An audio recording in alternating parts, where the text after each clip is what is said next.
മമ്മികളെക്കുറിച്ച് നമുക്കറിയാം. അതിപുരാതന കാലത്ത് മൃതശരീരങ്ങളെ എംബാം ചെയ്ത് അടക്കം ചെയ്യുന്നതാണ് മമ്മികൾ.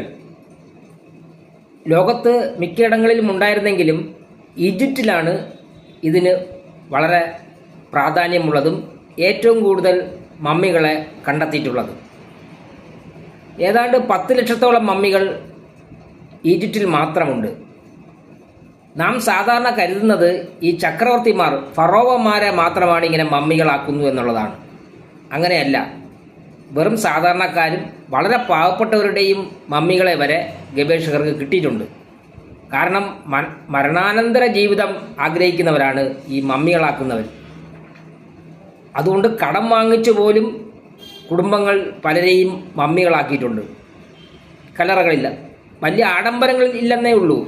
ഈ ഫറോവന്മാരുടെ പോലുള്ള ആഡംബരങ്ങൾ ഇല്ലെന്നേ ഉള്ളൂ. പക്ഷേ അവരുടേതും ഈ മമ്മികളുണ്ട്. ഇത് മാത്രമല്ല, മറ്റൊരു കൗതുകം, ഈ മമ്മികളെന്ന് പറയുന്നത് മനുഷ്യർ മാത്രമല്ല, മൃഗങ്ങളുമുണ്ട്. ഇതുവരെയും കണ്ടെത്തപ്പെട്ടിട്ടുള്ള മമ്മികളിൽ ഏറ്റവും കൂടുതൽ മൃഗങ്ങളുടേതായിരുന്നു എന്നുള്ളതാണ് രസം. അതിൽ ഏറ്റവും കൂടുതൽ പൂച്ചകളുടേതാണ്. കാരണം ഈ ഓമന മൃഗങ്ങളെയും മമ്മികളാക്കി ഇവരുടെ കൂടെ തന്നെ അടക്കം ചെയ്യും. കാരണം അവർ മരണാന്തര ജീവിതത്തിൽ സ്വർഗത്തിൽ പോകുമ്പോൾ അവർക്ക് അന്നും ഈ വളർത്തുമൃഗം വേണമല്ലോ. അങ്ങനെ ഇതുവരെയും കണ്ടെത്തിയിട്ടുള്ള മമ്മികളിൽ ഏതാണ്ട് 5 ലക്ഷത്തിലധികം, അതായത് ഏറ്റവും കൂടുതൽ എന്ന് തന്നെ പറയാം, മമ്മികൾ പൂച്ചകളുടേത് മാത്രമാണ് എന്നുള്ളതാണ് സത്യം.